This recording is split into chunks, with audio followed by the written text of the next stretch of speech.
और फिर वापस आ जाएगा बैटरी में, ये सबको पता है। बट माई क्वेश्चन इज कि क्या with in the capacitor plates भी करंट होता है? तो बेटा कैपेसिटर प्लेट्स के बीच का जो मीडियम है, we know that that medium is vacuum. या तो कोई इंसुलेटर मटेरियल होता है या फिर वैक्यूम होता है। तो कैपेसिटर के प्लेट्स के बीच में कोई करंट नहीं है। तो फिर ये करंट, इसका मतलब है कि करंट कॉन्टिन्यूस नहीं है। जबकि हमने आज तक एक ही डेफिनेशन पढ़ी है कि करंट तभी फ्लो कर सकता है किसी सर्किट में अगर वो कॉन्टिन्यूस हो। यस और नो स्टूडेंट्स? यस। तो यहाँ पर एक प्रॉब्लम आ रही है कि इस पूरे सर्किट में, ऐसा कोई भी सर्किट जिसमें कैपेसिटर लगा हो, ऐसे सर्किट में करंट फ्लो कैसे करता है? क्योंकि करंट को फ्लो होने के लिए क्लोज्ड और कंटिन्यूस पाथ चाहिए। बट यहाँ पर तो पाथ क्लोज्ड नहीं है, कंटिन्यूस नहीं है। तो फिर ये करंट आगे कंटिन्यू कैसे हो गया? कैसे इस सर्किट में करंट फ्लो कर रहा है? तो किसी भी सर्किट में जहां कैपेसिटर लगा हो, ये करंट कैसे फ्लो करता है, इसको एक्सप्लेन किया था मैक्सवेल ने। और यहीं से कॉन्सेप्ट उठा इस करंट का, डिस्प्लेसमेंट करंट। मैक्सवेल ने क्या कहा? मैक्सवेल ने बोला कि कैपेसिटर के प्लेट्स के बीच में जो करंट है, ये एक नया तरह, एक अलग तरह का करंट है। उसने कहा कि ये जो करंट है, it is not this current, normal current, it is displacement current, ID. बेटा ये डिस्प्लेसमेंट करंट उसने नाम दिया। तो इस तरह से अब करंट कंटिन्यूस भी हो गया। यस और नो? यस।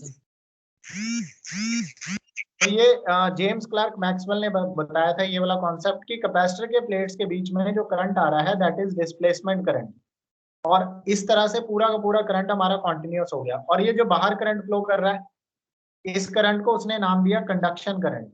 तो अकॉर्डिंग टू मैक्सवेल, दो तरह के करंट है बेटा, दो टाइप्स के करंट है, two types of current according to Maxwell.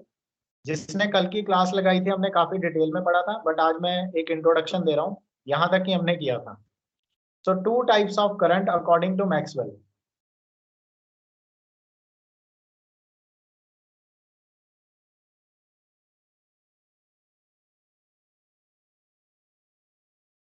The number one is the normal current which is IC, called conduction current, जो नॉर्मल करंट होता है वायर में, कंडक्शन करंट।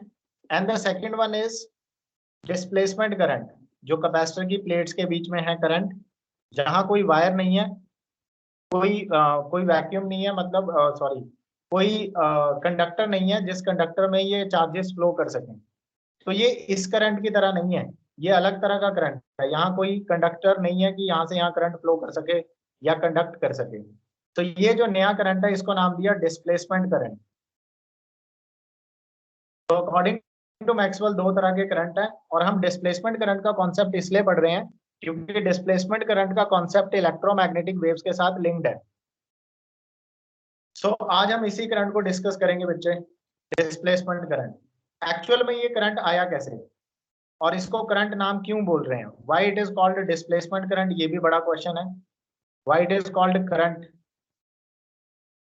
तो क्योंकि आज तक हमने करंट को बोला है कि चार्जेस के फ्लो को करंट कहते हैं, तो यहाँ तो कोई चार्जेस का है ही नहीं फ्लो, तो इसे करंट नाम कैसे दिया? ये सब चीजें आज हमने देखनी है, क्यों कहते हैं इसे करंट। एक्चुअल में जब आप बैटरी लगाओगे तो ये बैटरी जो है ये चार्ज हो जाएगी, सॉरी कैपेसिटर की प्लेट चार्ज होना स्टार्ट हो जाएगी, ये पॉजिटिव हो जाएगी प्लेट और ये नेगेटिव हो जाएगी प्लेट। और विद टाइम ये पॉजिटिव चार्ज इस प्लेट के ऊपर इंक्रीज करेगा। एकदम से तो चार्ज नहीं होती ना, it will take some time. तो जैसे ही आप कनेक्ट करोगे, स्विच ऑन करोगे, यहाँ से चार्जेस फ्लो होना स्टार्ट होंगे, और ये वाली जो प्लेट है कैपेसिटर की, now it will become positively charge, and the amount of positive charge on this plate, it will increase with the time. तो अकॉर्डिंगली जो यहाँ पर इलेक्ट्रिक फील्ड बनेगी, ऑब्वियसली पॉजिटिव टू नेगेटिव एक इलेक्ट्रिक फील्ड क्रिएट हो जाएगी। तो यहाँ जो बेटा इलेक्ट्रिक फील्ड बन रही है ना, this electric field is a function of time, it is a function of time, it is variable electric field. Is it clear students? Variable है, वेरिएबल विद टाइम, टाइम के साथ साथ ये इलेक्ट्रिक फील्ड भी वेरी कर रही है। ऐसा इसलिए हो रहा है क्योंकि चार्जेस इमीडिएटली अकोमुलेट नहीं हो रहे हैं प्लेट्स के ऊपर, धीरे धीरे चार्जेस अकोमुलेशन हो रही है, चार्जेस इकट्ठे हो रहे हैं इस प्लेट में, और जैसे जैसे चार्ज इंक्रीज हो रहा है वैसे वैसे इलेक्ट्रिक फील्ड की वैल्यू भी इंक्रीज हो रही है। तो बेसिकली ये जो इलेक्ट्रिक फील्ड है ये वेरिएबल विद टाइम है, यानी ये electric field changing electric field है। और मैक्सवेल ने कहा कि changing electric field is a source of current, this current displacement current. Is it clear students?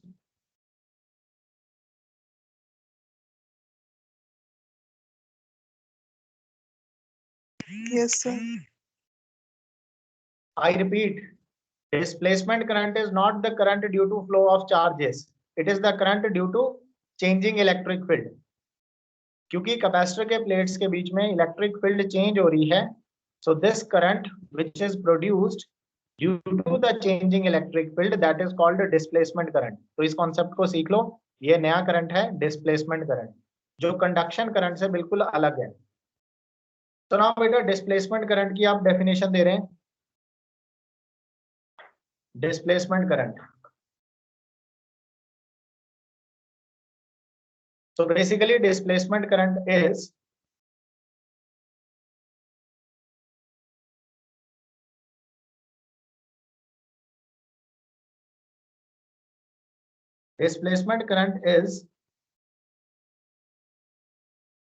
current produced by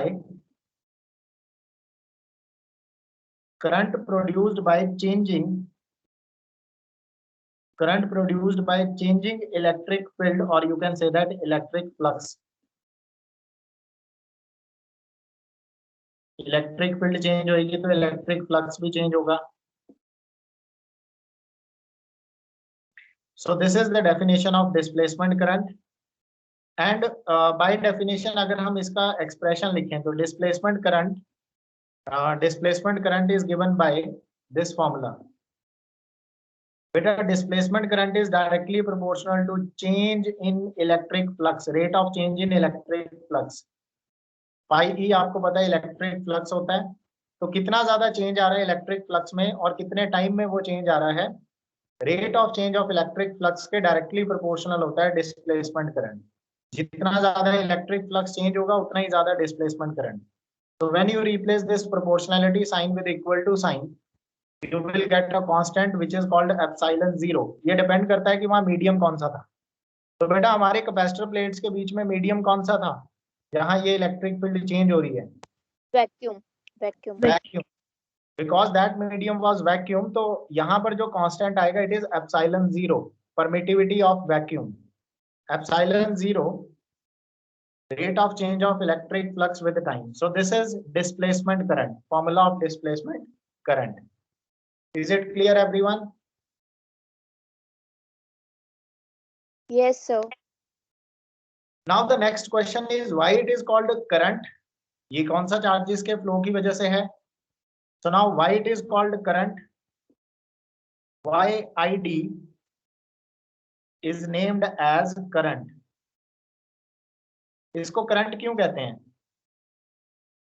तो इसका रीजन ये है क्योंकि ये जो डिस्प्लेसमेंट करंट है ये मैग्नेटिक फील्ड प्रोड्यूस करता है।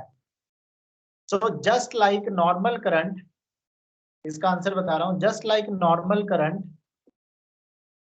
नॉर्मल करंट से मेरा मतलब है कंडक्शन करंट जो वायर में होता है। जस्ट लाइक नॉर्मल करंट, और you can say that conduction current, this the displacement current, the ID also produces magnetic field,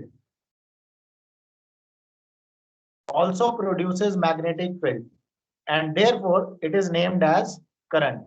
बच्चों समझ आया?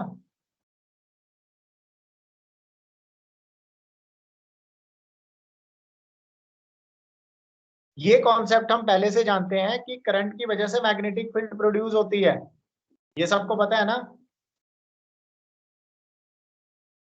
Yes, sir. Yes. तो अगर करंट की वजह से मैग्नेटिक फील्ड प्रोड्यूस होती है, यही कॉन्सेप्ट हमने अभी तक पढ़ा है कि मैग्नेटिक फील्ड का सोर्स क्या है, तो हम कहते थे मूविंग चार्जेस, और you can say that current is the source of a magnetic field. तो क्योंकि डिस्प्लेसमेंट करंट भी, मतलब करंट तो इसको नाम इसलिए दे रहे हैं क्योंकि ये भी मैग्नेटिक फील्ड का सोर्स है, इसकी वजह से भी मैग्नेटिक फील्ड जनरेट होती है, और यही रीजन है कि इसे करंट वर्ड के साथ इसका नाम रखा है हमने, displacement current. Is it clear why it is called displacement current? Basically current क्यों कहते हैं? क्योंकि ये भी मैग्नेटिक फील्ड क्रिएट करता है, जैसे कि नॉर्मल करंट क्रिएट करता है। ठीक है स्टूडेंट्स, क्लियर हो गया सबको? Yes sir. Yes. ओके, सो ये था हमारे पास बेसिक डिस्प्लेसमेंट करंट के बारे में। अब डिस्प्लेसमेंट करंट के बाद इलेक्ट्रोमैग्नेटिक वेव थोड़े टाइम में हम शुरू कर ही लेंगे, बट पहले ये कुछ छोटी छोटी सी चीजें हैं, इसको हमें खत्म करना पड़ेगा। सो सबसे पहले हम फिर से वापस आते हैं उसी सर्किट में कि हमारे पास एक कैपेसिटर है, एक सर्किट जिसमें हमने कैपेसिटर लिया हुआ है।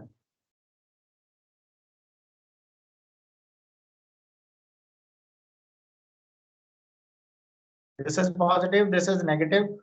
यहां से सपोज करो करंट फ्लो आई फ्लो कर रहा है, और यहां से यहाँ अभी हम डिस्प्लेसमेंट करंट नहीं लगा रहे हैं यहाँ पे बीच में, मतलब कैपेसिटर के बीच में कौन सा करंट है ये अभी तक सपोज करो कि हमें पता नहीं है। तो द हेडिंग जो लगाओगे आप टॉपिक की, that is inconsistency. Inconsistency in ampere सर्कुटल law. Inconsistency in ampere सर्कुटल law. तो बेटा एम्पियर सर्कुटल लॉ जो है, जो हमने अभी तक पढ़ा है वो सही नहीं था। हमने पढ़ा था ना एम्पियर सर्कुटल लॉ थर्ड चैप्टर में। Yes, sir. Yes sir. तो वो जो लॉ हमने पढ़ा था वो लॉ जो है वो सही नहीं है। अगर किसी सर्किट में कैपेसिटर लग जाए ना, किसी सर्किट में अगर कैपेसिटर है, तो वहां पर एम्पियर सर्कुटल लॉ एप्लीकेबल नहीं है, जो हमने पढ़ा था। That is inconsistency in ampere सर्कुटल law for a circuit containing capacitor.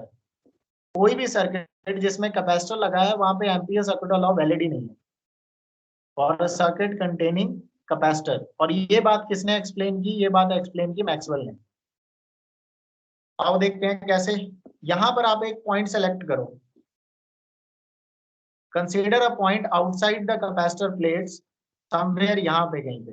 Late us take this point x and consider another point y. Consider another point y in between the capacitor plate. तो दो point consider कर लिए, एक point x और एक point y। x plates के बाहर है, y प्लेट्स के अंदर है। यहां पर हमने दो मैग्नेटिक निडल्स रखी।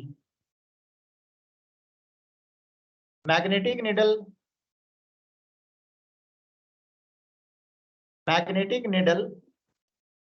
kept at point x. Magnetic needle kept at point x shows deflection.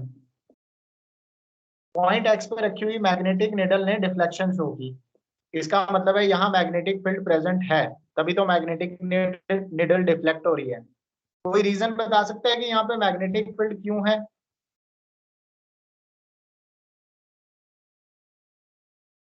Current में. मीनाक्षी, मैग्नेटिक पॉइंट एक्स पर मैग्नेटिक फील्ड क्यों आ रही है? सर क्योंकि चार्जेस फ्लो कर रहे हैं। हाँ, क्योंकि चार्जेस फ्लो कर रहे हैं, करंट है ना यहाँ पे, करंट फ्लो कर रहा है इस वायर में, तो हमें तो पता है करंट की वजह से मैग्नेटिक फील्ड होती है। तो पॉइंट एक्स पर मैग्नेटिक फील्ड है, ठीक बात है। फिर इंटरेस्टिंग बात तो तब हुई जब मैग्नेटिक निडल फिर से डिफ्लेक्ट की, जब हमने उसको पॉइंट वाई पे रखा। Magnetic needle kept at point Y, magnetic needle kept at point Y also shows deflection. इसने भी डिफ्लेक्शन शो की। नाउ यहां पे समझ नहीं आया कि यहाँ मैग्नेटिक फील्ड किस वजह से है।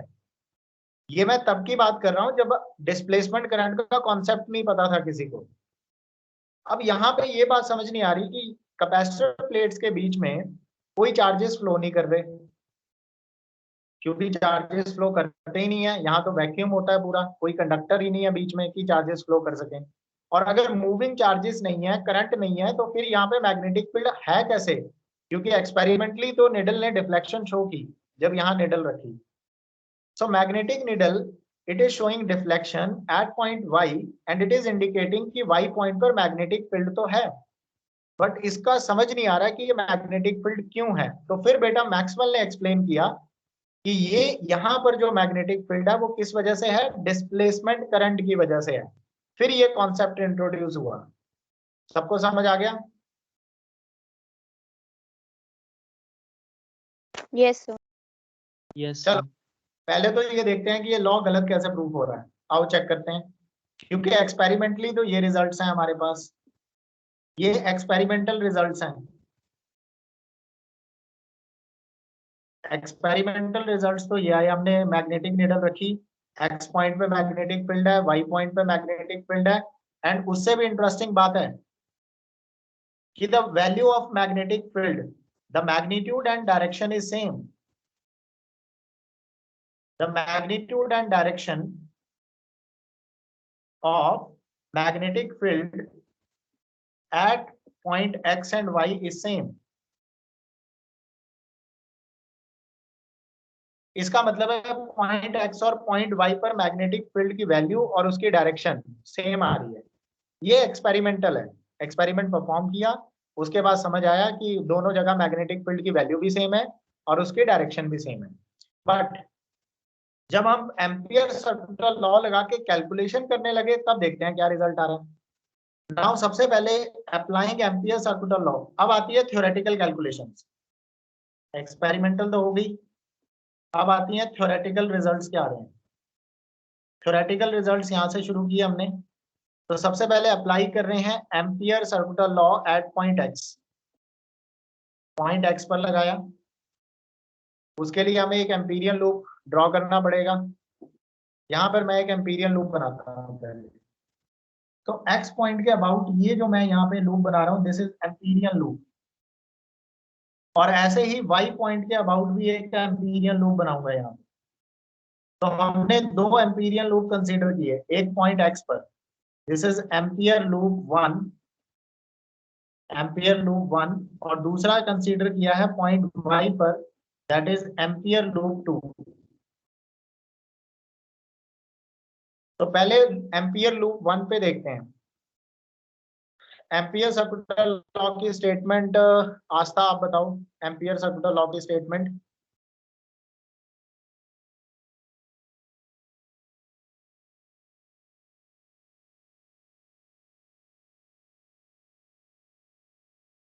P is equals to nu naught I. हाँ, line integration of magnetic field is equal to mu naught times current enclosed. Line integration of magnetic field apply कर रहे हैं। Line integration of magnetic field B vector dot DL vector is equal to mu naught times current enclosed. यही definition है ना students ampere circular law की। यहाँ Yes, current sir. है। अच्छा ये बताओ इस एम्पीरियन लूप में कितना करंट है? आई करंट है ना इसमें। यस यहाँ पर आई करंट है, तो यहाँ पर करंट एनक्लोज हो रहा है आई। चलो ठीक है। सो यहाँ से हमें एक मैग्नेटिक फील्ड की वैल्यू मिल गई, और वो मैग्नेटिक फील्ड की वैल्यू एक्सपेरिमेंट रिजल्ट्स के साथ मैच कर रही है, यानी ठीक है, एम्पियर सर्कुलर लॉ यहाँ तक ठीक है। फिर जब हमने दोबारा एम्पियर सर्कुलर लॉ अप्लाई किया, फिर से again applying Ampere circular law, लेकिन एट पॉइंट वाई के लिए अप्लाई कर रहे हैं। फिर से वही line integration of magnetic field is equal to mu 0 times current enclosed. तो इस टाइम यहाँ पे कितना करंट है within the plates of the capacitor? It is 0 current, yes और नो? क्योंकि यहाँ करंट तो सिर्फ बाहर बाहर था।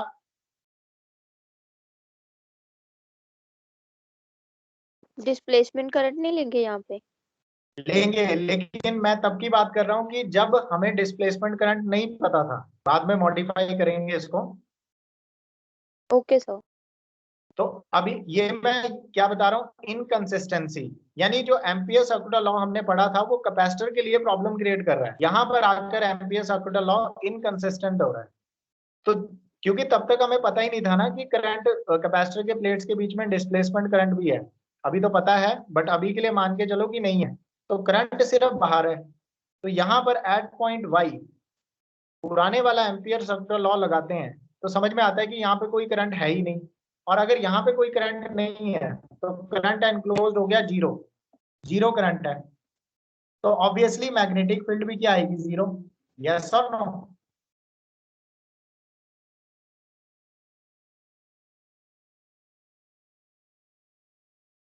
बेटा करंट एनक्लोज्ड जीरो हो गया तो मैग्नेटिक फील्ड जीरो हो जाएगी। अब ये जो रिजल्ट आ रहा है यहाँ पर, बट थ्योरेटिकल कैलकुलेशंस कह रही हैं कि पॉइंट एक्स पर मैग्नेटिक फील्ड जो है, पॉइंट एक्स पर मैग्नेटिक फील्ड की कुछ वैल्यू है और पॉइंट वाई पर मैग्नेटिक फील्ड की वैल्यू जीरो है। थ्योरेटिकल कैलकुलेशंस ये कह रही हैं और एक्सपेरिमेंटल रिजल्ट कह रहे हैं कि दोनों जगह मैग्नेटिक फील्ड है और सेम है और इक्वल है। तो यहाँ पर प्रॉब्लम आई। Are you getting my point? Inconsistency in Ampere circular law. Yes sir. Yes, sir. ये एक प्रॉब्लम क्रिएट हुई यहाँ पे आके। तो अब हम कह सकते हैं कि magnetic field at point X is not equal to magnetic field at point Y, क्योंकि ये वाली वैल्यू नॉन जीरो है, यहाँ कुछ वैल्यू आ रही है, और जबकि ये वैल्यू जो है वाई पॉइंट पर वैल्यू आ रही है जीरो, तो दे आर नॉट इक्वल। सो ये जो थ्योरेटिकल रिजल्ट्स हैं, थ्योरेटिकल जो रिजल्ट्स हैं,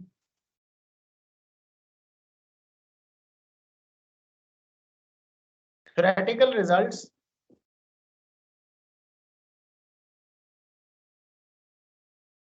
were found inconsistent with experimental results।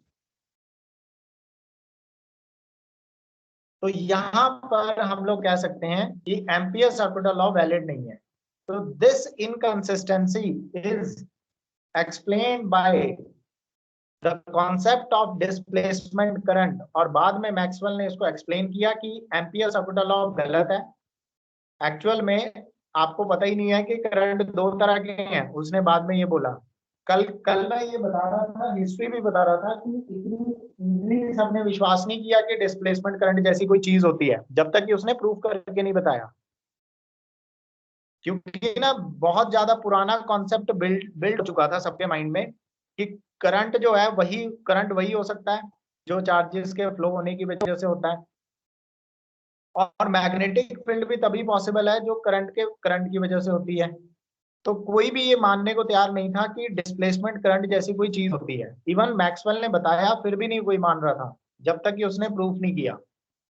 So finally उसने जब ये प्रूफ कर दिया कि डिस्प्लेसमेंट करंट होता है और ये इलेक्ट्रिक फ्लक्स के चेंज होने की वजह से होता है और इसकी वजह से मैग्नेटिक फील्ड भी प्रोड्यूस होती है, तो वो सारी चीजें वो एक्सप्लेन कर सका जो एम्पियर सर्कुलर लॉ एक्सप्लेन नहीं कर पा रहा था। तो ये जो इनकंसिस्टेंसी है, it is removed by the concept of displacement current. I hope it is clear to all of you. Yes और no? Yes sir. Yes, sir. So now अब देखते हैं कि करेक्ट कैसे किया उसने। करेक्शन पे आते हैं। इनकंसिस्टेंसी पता चल गई, फिर उसने उसको करेक्ट कैसे किया। Now the topic is modified ampere circular law. फिर उसने एम्पियर सर्कुलर लॉ को ही मॉडिफाई कर दिया। मॉडिफाइड एम्पियर सर्कुलर लॉ, और इसको आप एक नाम और देते हैं, और इसलिए इस लॉ का नाम बन गया, it is called ampere Maxwell law.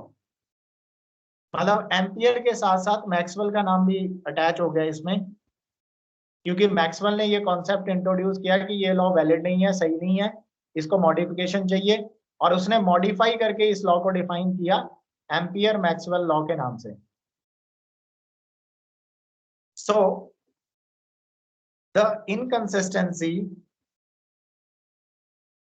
inconsistency in ampere circular law was modified by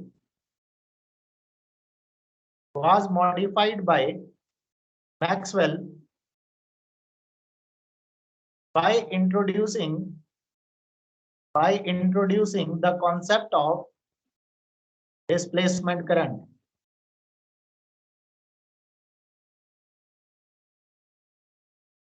so displacement current की हेल्प से उसने उसको मॉडिफाई कर दिया। अब देखते हैं कि मॉडिफाइड लॉ क्या है। यानी एम्पियर मैक्सवेल लॉ क्या है, उसके स्टेटमेंट क्या है। तो उसने कहा सब कुछ ठीक है, बस एम्पियर ने एक चीज गड़बड़ कर दी कि line integration of magnetic field is equal to mu zero times. यहाँ जो वो कहता है कि यहाँ जो करंट, कंडक्शन करंट जो पहले एनक्लोज हो रहा था, कंडक्शन के अलावा यहाँ पे डिस्प्लेसमेंट करंट भी होगा। मतलब कि यहाँ जो करंट है यहाँ चेंज हुआ है। Is it clear students? This is modern law, new law called ampere Maxwell law. ये चेंज कर दिया उसने, यानी कंडक्शन करंट के अलावा यहाँ डिस्प्लेसमेंट करंट भी आ गया। इस लॉ को उसने इस तरह से डिफाइन किया, mu zero times conduction current तो आपको पता ही है, displacement current by definition it is epsilon zero into change in electric flux with time. ऐसे भी लिख सकते हैं ना? ठीक है स्टूडेंट्स, समझ आ गया? Yes sir. तो ये था बेटा नया लॉ, जैसे उसने उसको मॉडिफाई कर दिया। तो इस तरह से उसने लॉ को मॉडिफाई किया। अब अगर आप यहाँ पे अप्लाई करते हो, अगर आप यहाँ पे अप्लाई करते हो आई की वैल्यू, यहाँ पहले यहाँ का जो रिजल्ट आएगा यहाँ आएगा आई, आई आई आई सी प्लस आई डी। जैसे पॉइंट एक्स के लिए अगर आप ये वाला लॉ लगाते हैं फॉर पॉइंट एक्स, तो यहाँ वैल्यू क्या आएगी? देखो बेटा, पॉइंट एक्स के लिए कंडक्शन करंट है लेकिन डिस्प्लेसमेंट करंट जीरो है। पॉइंट एक्स पर डिस्प्लेसमेंट करंट नहीं है, कंडक्शन करंट है। और पॉइंट वाई पर डिस्प्लेसमेंट करंट है लेकिन कंडक्शन करंट नहीं है। Is it clear? Yes sir. Yes sir. और दोनों की वैल्यू भी सेम है। ये उसने प्रूव कर दिया था कि डिस्प्लेसमेंट करंट और कंडक्शन करंट सेम होते हैं, इक्वल वैल्यू के हैं, मतलब उनकी वैल्यू सेम आती है, ऐसा उसने प्रूव कर दिया था। तो वो भी मैं आपको बता दूंगा कि कैसे प्रूव किया, बट अभी के लिए क्लियर हो गया आपको यहाँ तक? Yes sir. तो हम Yes. देखते हैं कि ये प्रूव कैसे किया कि डिस्प्लेसमेंट करंट और कंडक्ट, क्योंकि कोई विश्वास नहीं कर रहा था ना कि डिस्प्लेसमेंट करंट जैसी कोई चीज है, तो उसने प्रूव करके दिखा दिया कि डिस्प्लेसमेंट करंट ही कंडक्शन करंट के इक्वल है। So now the topic is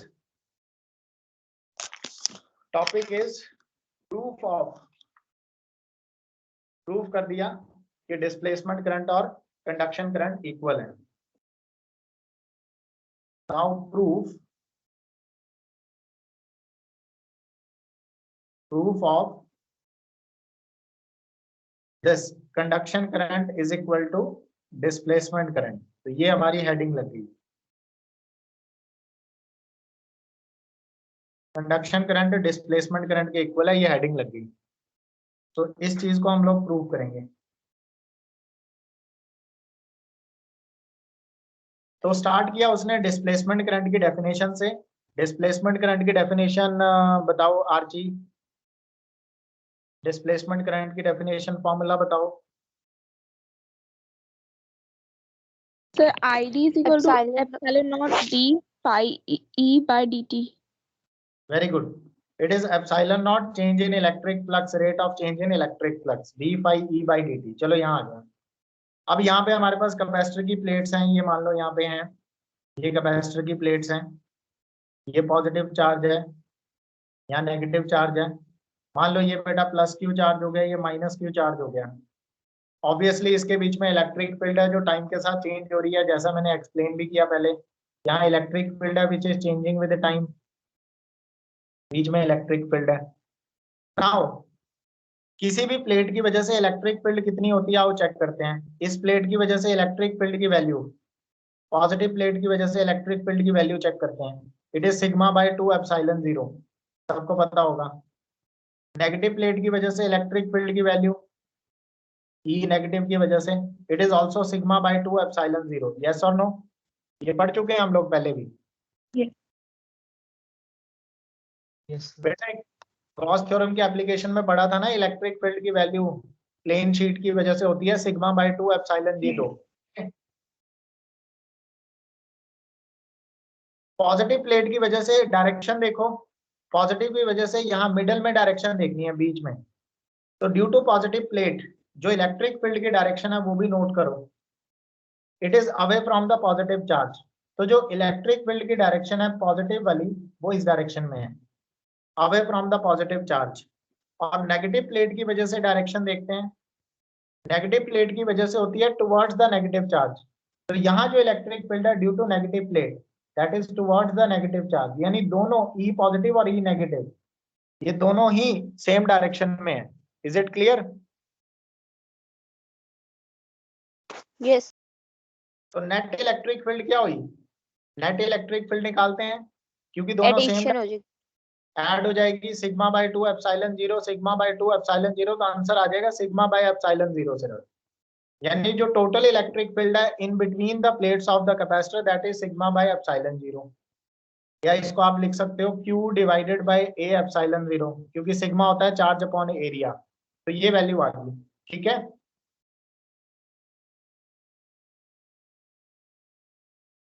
अब आते हैं हम लोग वापस। यहां तक सबको समझ आ गया ना? से यस और no? Yes sir. Yes, sir. Okay, now coming to this part, कैसे उसने प्रूव किया। तो बेटा डिस्प्लेसमेंट करंट आ गया एप्सिलॉन 0, इलेक्ट्रिक फ्लक्स होता है हमारे पास इलेक्ट्रिक फील्ड, इलेक्ट्रिक फ्लक्स होता है इलेक्ट्रिक फील्ड इनटू एरिया, ई ए कॉस थीटा होता है, वैसे E vector dot area vector cos theta. इस केस में हमारे थीटा की वैल्यू जो है इलेक्ट्रिक फील्ड और एरिया वेक्टर के बीच में एंगल 0 डिग्री है, तो कॉस 0 डिग्री की वैल्यू 1 होती है। तो बेटा हमारे पास डिस्प्लेसमेंट करंट की वैल्यू रहेगी epsilon 0 differentiation of E into area only, electric field into area. फिर हमने इलेक्ट्रिक फील्ड की जो वैल्यू यहाँ साइड में निकाली है, net electric field Q A by epsilon 0, ये यहाँ डाल देंगे वैल्यू। फिर डिस्प्लेसमेंट करंट की वैल्यू आएगी, इलेक्ट्रिक फील्ड की वैल्यू है Q divided by A epsilon 0 into area, area से एरिया कट गया बच्चे, एरिया से एरिया उड़ गया, और ये एप्सिलॉन 0 कांस्टेंट है, इसे बाहर ले जाओ और बाहर ले जाकर ये एप्सिलॉन भी उड़ जाएगा। यस और नो? Yes sir. तो फाइनली हमारे पास डिस्प्लेसमेंट करंट बचेगा क्या? फाइनली डिस्प्लेसमेंट करंट बचेगा dq बाई dt, और dq बाई किसको कहते हैं? dq by dt conduction current को कहते हैं। इसका मतलब डिस्प्लेसमेंट करंट और कंडक्शन करंट इक्वल हैं, ये प्रूव कर दिया था उसने। Is it clear? Yes. Yes sir. जब उसने ये चीज प्रूव कर दी कि डिस्प्लेसमेंट करंट और कंडक्शन करंट इक्वल हैं, तो फिर उसकी बात पे सभी ने विश्वास कर लिया कि ठीक है डिस्प्लेसमेंट करंट होता है और उसकी वजह से मैग्नेटिक फील्ड प्रोड्यूस हो सकती है। और दैट इज हाउ उसने एक्सप्लेन किया कि कैपेसिटर के प्लेट्स में जो एक्सपेरिमेंटल रिजल्ट जो आ रहा है कि यहाँ पर जो मैग्नेटिक नीडल ने डिफ्लेक्शन शो की है, मैग्नेटिक फील्ड जो आ रही है वो डिस्प्लेसमेंट करंट की वजह से आ रही है। सारा कॉन्सेप्ट क्लियर हो गया डिस्प्लेसमेंट करंट का सभी को? Yes, sir. Yes sir. Okay, और यहां से अब हमें एक चीज और पता चल गई, ये जो कॉन्टिन्यूटी वाली प्रॉब्लम थी कि करंट हमेशा कॉन्टिन्यूस पाथ में फ्लो करता है, करंट हमेशा कॉन्टिन्यूस पाथ में फ्लो करता है, वो भी सॉल्व हो गया। अब समझ में आता है कि यहां से लेके यहां तक जब तक वायर लगी हुई है तब तक कंडक्शन करंट है, और जब वायर नहीं है कैपेसिटर के प्लेट्स के बीच में तो आगे डिस्प्लेसमेंट करंट है, और फिर दोबारा से कंडक्शन करंट कंटिन्यू होता है। तो इस तरह से करंट जो है वो कॉन्टिन्यूटी इक्वेशन फॉलो करता है, यानी प्रॉपर्टी ऑफ कॉन्टिन्यूटी फॉलो करता है। Is it clear? Yes sir. तो फाइनली अब हम लोग कुछ इंपॉर्टेंट पॉइंट्स लिखेंगे, इंपॉर्टेंट पॉइंट्स लिखते हैं डिस्प्लेसमेंट करंट को लेके। तो बेटा डिस्प्लेसमेंट करंट के इंपॉर्टेंट पॉइंट्स हैं, आप सभी नोट करते रहना मेरे साथ साथ भी। So properties of displacement current, concept ये खत्म हो गया वैसे। Property of displacement current, number 1, सबसे पहली प्रॉपर्टी है कि it is not a conventional current. जो डिस्प्लेसमेंट करंट है वो कोई कन्वेंशनल करंट नहीं है, it is not conventional current. यानी जो वायर में करंट होता है वो अलग है, वो चार्ज के फ्लो की वजह से होता है, और जो कैपेसिटर के प्लेट्स के बीच में जो करंट है वो इलेक्ट्रिक फील्ड की वजह से होता है, चेंज होने की वजह से। It is not a sorry wire लिख दिया ना मैंने, यहाँ आना था, it is not a conventional current, It is not a conventional current as it is producing magnetic field. क्योंकि ये magnetic field produce कर रहा है तो इसलिए हमने इसको current नाम दिया. As it is producing magnetic field, therefore it is named as current. इसलिए हमने इसको current नाम दे दिया, displacement current. Second property is displacement current की. It exists only, जो displacement current है, it exists only when there is change in electric flux. When there is change in electric field or electric flux.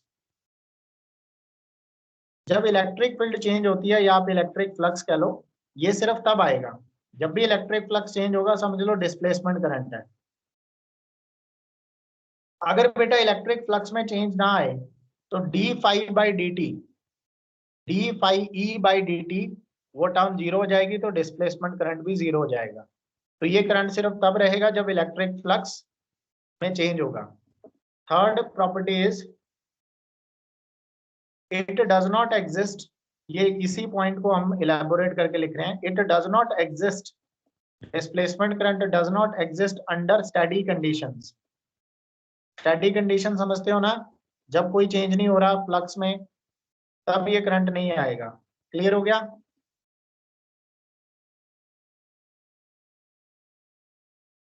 ठीक है students, से yes और no?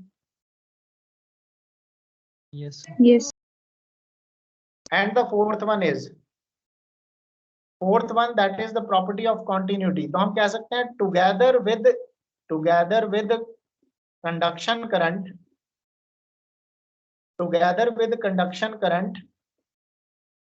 displacement current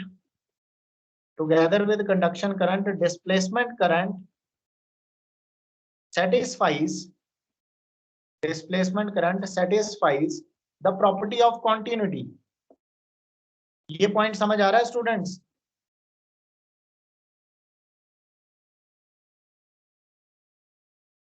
मतलब अगर दोनों को एक साथ लो ना, अगर आप कंडक्शन करंट और डिस्प्लेसमेंट करंट, तो इक्वेशन ऑफ कॉन्टिन्यूटी फॉलो होती है, तो प्रॉपर्टी ऑफ कॉन्टिन्यूटी वैलिड है, सेटिस्फाई करते हैं. इंडिविजुअली ना तो कंडक्शन करंट ना डिस्प्लेसमेंट करंट, इंडिविजुअली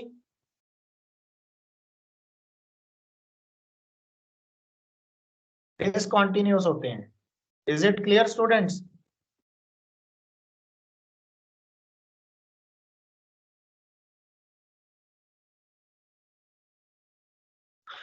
अब मान लो कि आपको डिस्प्लेसमेंट करंट नहीं पता होता, तो आप कह सकते हो कि conduction current continuity property follow कर रहा है कैपेसिटर के केस में. नो. तो together with conduction current displacement current, यानी अगर इन दोनों को एक साथ लोगे, कंडक्शन करंट और डिस्प्लेसमेंट करंट को इकट्ठा कंसीडर करोगे, तो आप कह सकते हो कि करंट के पास कॉन्टिन्यूटी प्रॉपर्टी है. और अगर इंडिविजुअली देखोगे तो नहीं है.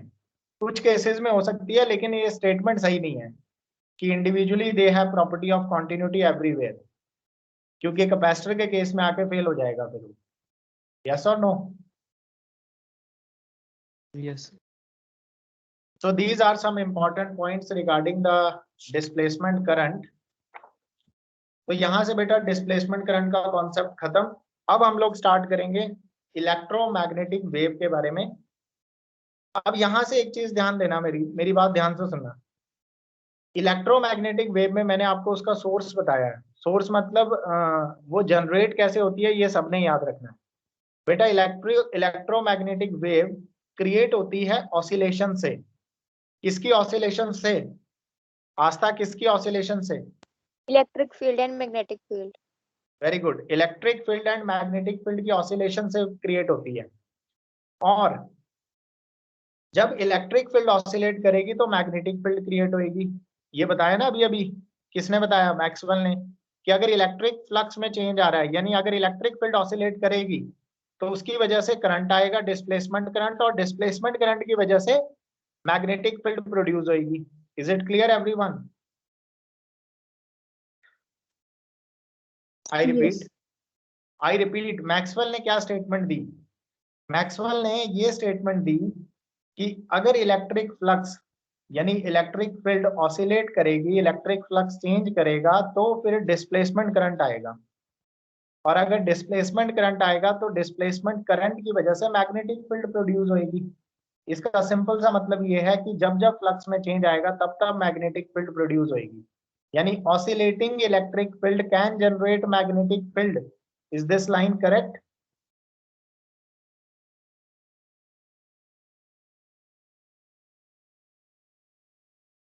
oscillating electric field will generate magnetic field। क्या ये लाइन करेक्ट है बेटा? यस इष्टप्रीत, ये लाइन सही है। oscillating electric field create magnetic field। Yes, sir. Okay, इसको थोड़ा एक्सप्लेन कौन करेगा? विजय टोमर, विजय आप एक्सप्लेन करो कैसे oscillating electric field magnetic field generate करेगी।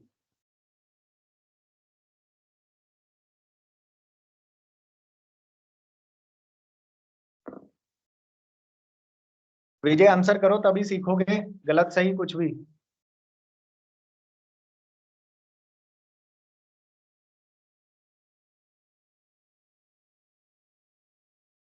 अच्छा विजय को कौन बताएगा? विजय को लग रहा पता नहीं है। दिव्या आप बताओ, oscillating electric field magnetic field कैसे क्रिएट करेगी?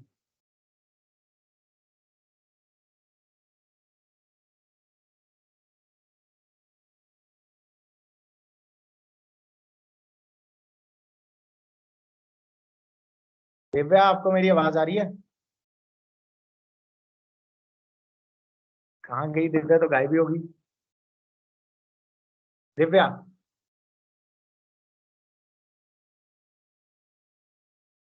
Sneha, yes sir. यहाँ oscillating electric field magnetic field कैसे प्रोड्यूस करेगी? मैंने अभी भी बताया भी है, बस उसको रिपीट करना है, आपसे पूछना चाह रहा हूँ मैं। Sir oscillating current displacement current produce करेगी और displacement current magnetic field produce करेगी। सो हेंस ठीक है, समझ आ गया दिव्या और विजय? बेटा ऑसिलेटिंग इलेक्ट्रिक फील्ड यानी फ्लक्स चेंज हो रहा है, ऑसिलेटिंग इलेक्ट्रिक फील्ड की वजह से डिस्प्लेसमेंट करंट आएगा, और अगर करंट आ गया तो फिर मैग्नेटिक फील्ड तो आनी ही थी। तो इन शॉर्ट बोल सकते हैं ना कि ऑसिलेटिंग इलेक्ट्रिक फील्ड की वजह से मैग्नेटिक फील्ड क्रिएट होती है। ओके, ये स्टेटमेंट दी मैक्सवेल ने, उसने एक्सप्लेन भी किया, प्रूफ भी किया, और यही तो हमने कब से पढ़ा है। दूसरी चीज, क्या oscillating magnetic field electric field generate कर सकती है? उसका उल्टा, ये भी आंसर सही है। Yes, sir. ये हम पहले ही पढ़ चुके हैं बेटा। Oscillating magnetic field, Faraday law of electromagnetic induction. Faraday ने बोला था जब जब मैग्नेटिक फ्लक्स चेंज होगा ईएमएफ इंड्यूस होगी, यानी इलेक्ट्रिक फील्ड क्रिएट होगी। ईएमएफ इंड्यूस होना मतलब पोटेंशियल डिफरेंस मतलब कुछ ना कुछ इलेक्ट्रिक फील्ड वगैरह आएगी वहां पे। तो उसने तो पहले ही कह दिया था फैराडे ने कि जब जब मैग्नेटिक फील्ड यानी मैग्नेटिक फ्लक्स चेंज होगा तब इलेक्ट्रिक फील्ड क्रिएट होगी, ये फैराडे ने बोला था। इसका रिवर्स स्टेटमेंट मैक्सवेल ने प्रूव किया कि जब इलेक्ट्रिक फील्ड ऑसिलेट करेगी तो मैग्नेटिक फील्ड भी जनरेट होगी। तो इन शॉर्ट अगर हम ये बोल दें कि अगर इलेक्ट्रिक फील्ड और मैग्नेटिक फील्ड ऑसिलेट करेंगी तो मीडियम में एक वेव क्रिएट होगी, क्योंकि वो एक दूसरे को क्रिएट करते रहते हैं ना। यस और नो?